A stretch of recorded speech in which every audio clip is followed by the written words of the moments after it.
आज की कहानी हिंदुस्तान से बाहर की है। आज की कहानी एक सीरियल किलर की है और आज की कहानी एक अजीब सीरियल किलर की है। बल्कि आज की कहानी उस अजीब सीरियल किलर के अजीब अंजाम की भी है। और आज की कहानी उस अजीब अंजाम के बाद जो कुछ होता है वो भी बेहद अजीब है। तो कुल मिलाकर पूरी कहानी ही अजीब है। कहानी एक ऐसे सीरियल किलर की है जिसकी मौत को करीब 180 साल हो गए होंगे। अब जाहिर सी बात है 180 साल पहले का रहन सहन, उठना बैठना, दिखना, कपड़े, हेयर स्टाइल सब डिफरेंट होता होगा। तो इस कहानी से भी पता चलता है कि 180 साल पहले वो सीरियल किलर कैसा दिखता था। और इस बार की इस कहानी के एपिसोड में आपको सीरियल किलर की तस्वीर भी दिखाएंगे। ये दीपक कासिम जो है वो उसके साथ फ़ोटो भी दिखाएंगे आपको, ताकि आप देख सकें। और उस फ़ोटो को मैंने सैकड़ों बार देखा और उस फ़ोटो को देखने के साथ यही सोच रहा था कि 1841 में लोग कैसे रहते थे, कैसे दिखते थे। क्योंकि आपके दिखने से, कपड़े से, आपके हेयर स्टाइल, आपकी बाकी चीज़ों से उस वक्त की सभ्यता, उस वक्त का रहन सहन, उस वक्त का कल्चर, उसका भी अंदाज़ा लगाया जा सकता है। तो देखने में मुझे कहीं से नहीं लगा कि जिस शख्स को मैं देख रहा हूँ ये इतने साल पहले मर चुका है। अभी भी उसका चेहरा देख के लगता है कि वो बिल्कुल ज़िंदा है।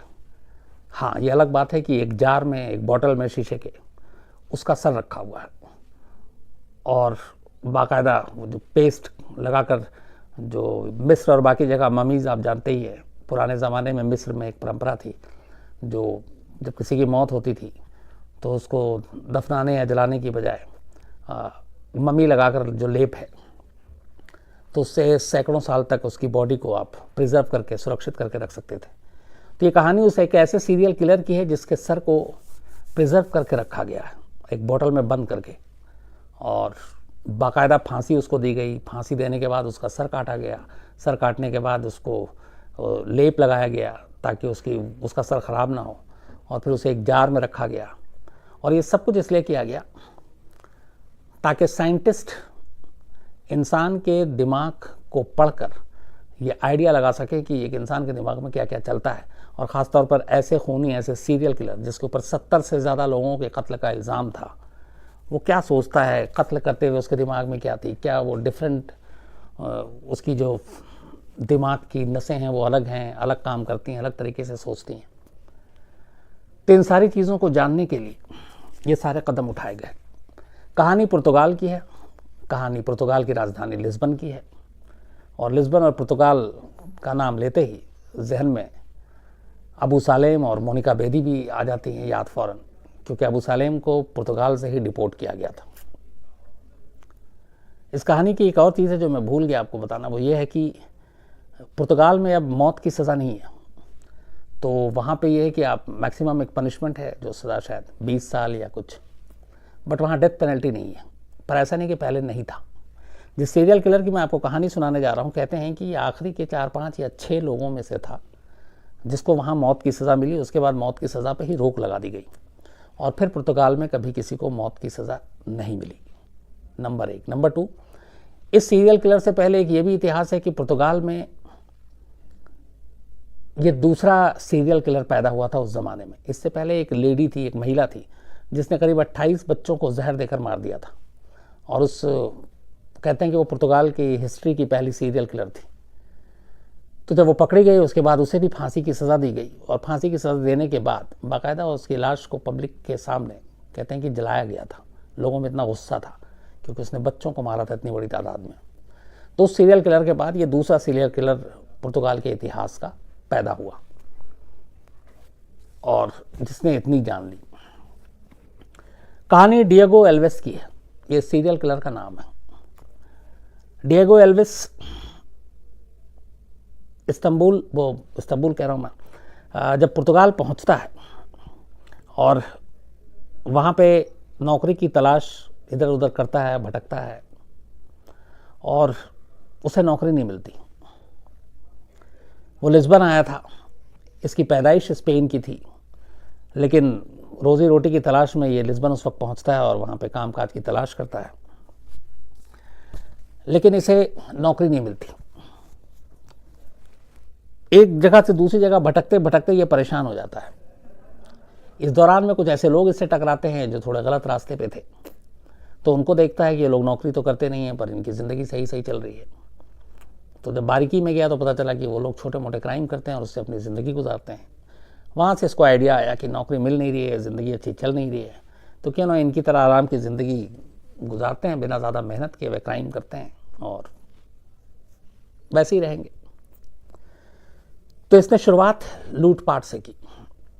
अक्सर लिस्बन के ऐसे इलाकों में जाता जहाँ भीड़ भाड़ कम होती और जहाँ किसी को अकेला या 2 लोग इकट्ठे दिखते, ये उनके पर टूट पड़ता, उनसे लूटपाट करता और फिर अपनी ज़िंदगी जीता।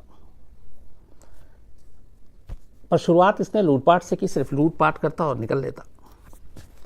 लेकिन फिर इसे लालच आई कि बड़ा हाथ मारा जाए, तो कैसे? फिर इसने इस पर सोचना शुरू किया।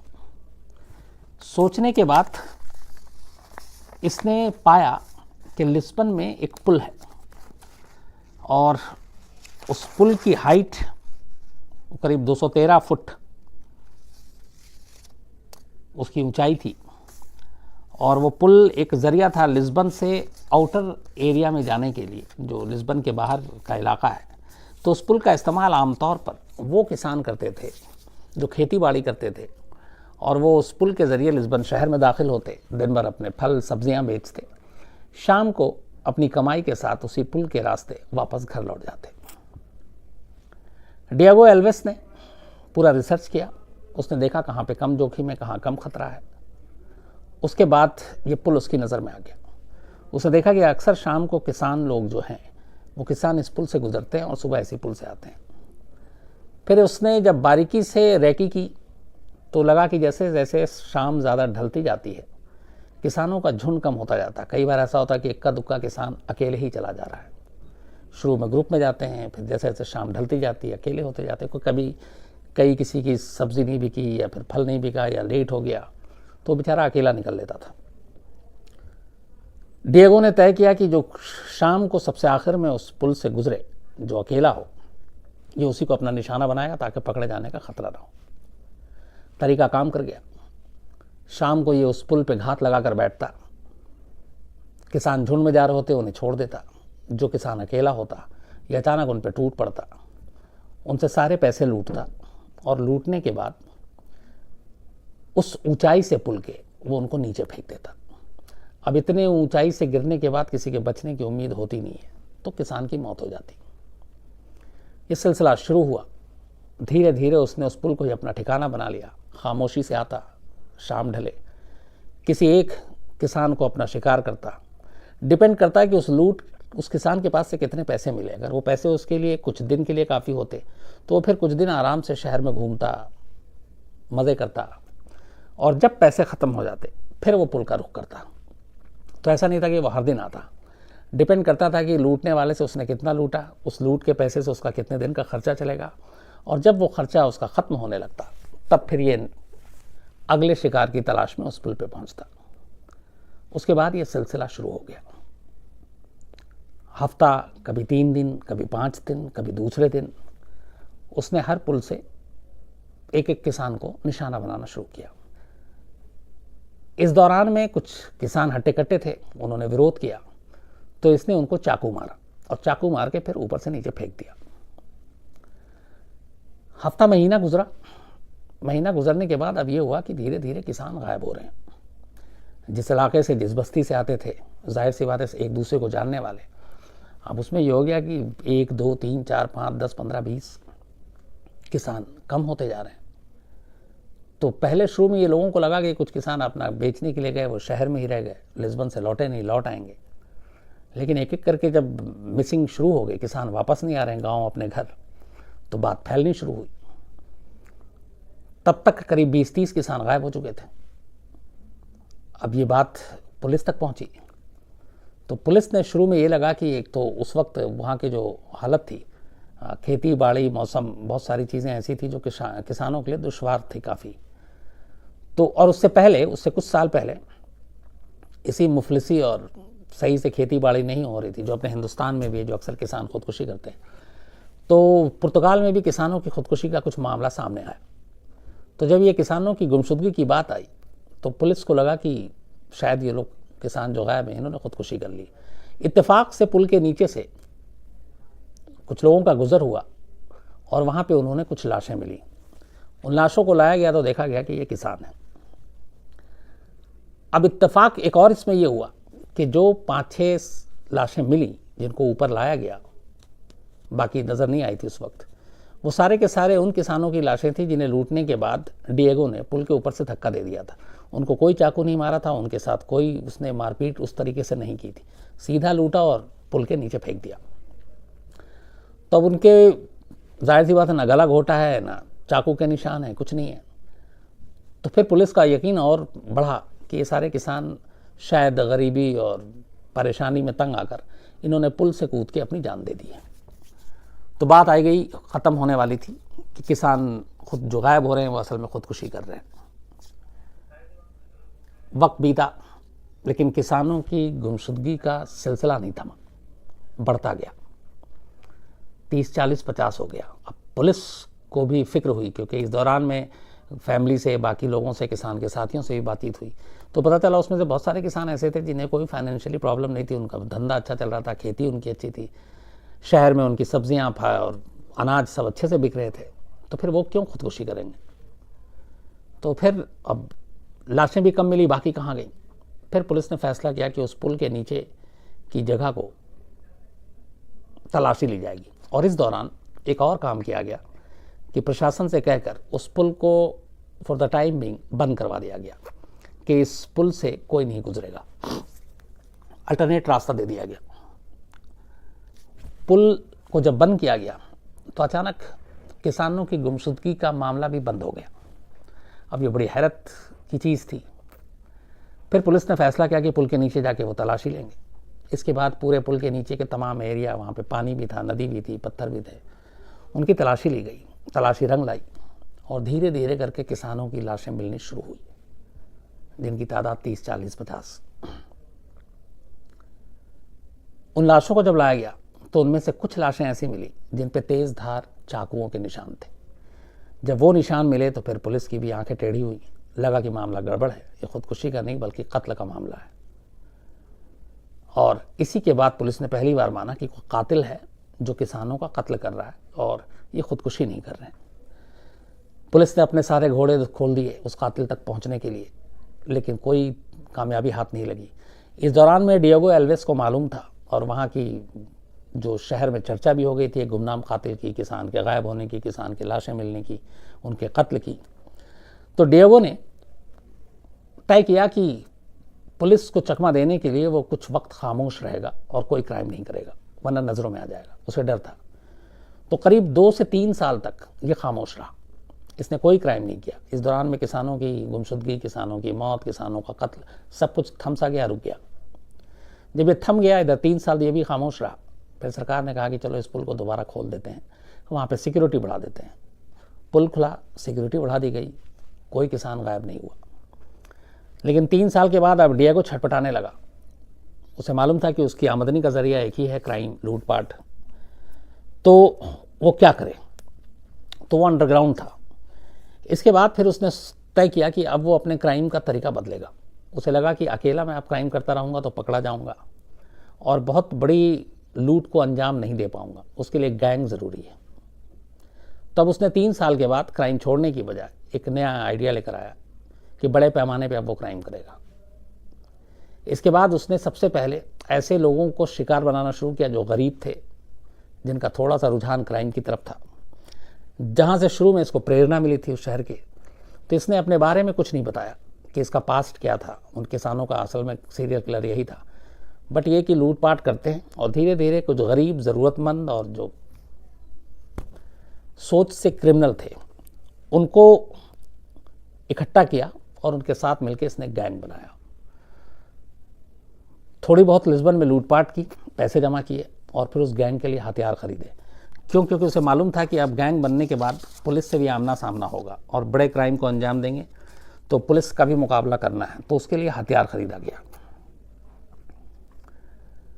इसके बाद उसने अब पुल और किसान छोड़कर लिस्बन के रईस लोगों की बस्तियों में क्राइम करना शुरू किया।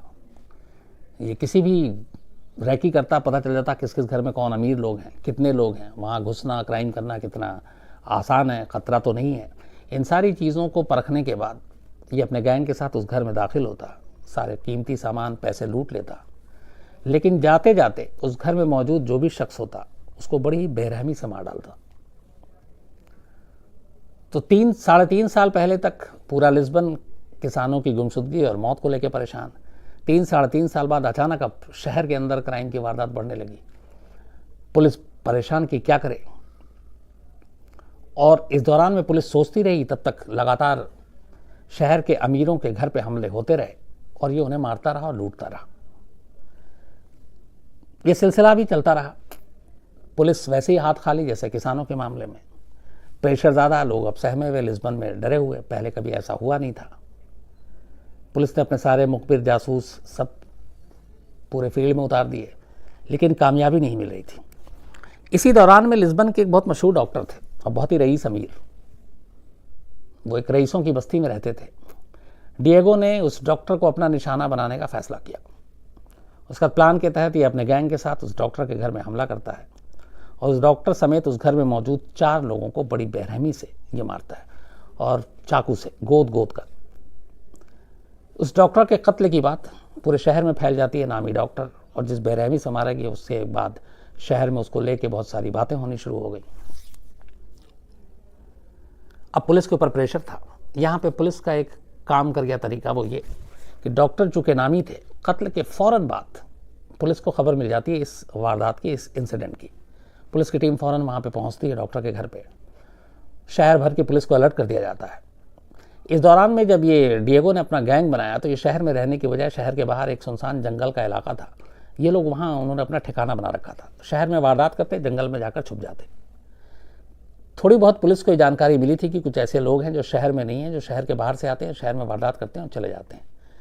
डॉक्टर के इंसिडेंट की खबर पुलिस को बहुत जल्दी मिली, वरना इससे पहले जो शहर में लूटपाट और कत्ल हो रहा था वो रात में होता था और सुबह से पहले पुलिस को खबर ही नहीं मिलती थी, क्योंकि घर के अंदर जितने लोग होते थे वो सारे मारे जा चुके हैं, तो बताने वाला कोई है नहीं। लेकिन इत्तेफाक से उस डॉक्टर के कत्ल के बाद किसी एक पड़ोसी को डॉक्टर से कुछ काम था। वो डॉक्टर के घर पहुंचता है उसी अगले आधे घंटे के अंदर और वहाँ का मंजर देखता है कि डॉक्टर और घर में 4 लोगों की मौत, लाशें हैं। तो वो चीखता है, पुलिस को इन्फॉर्म करता है, पुलिस पहुँच जाती है।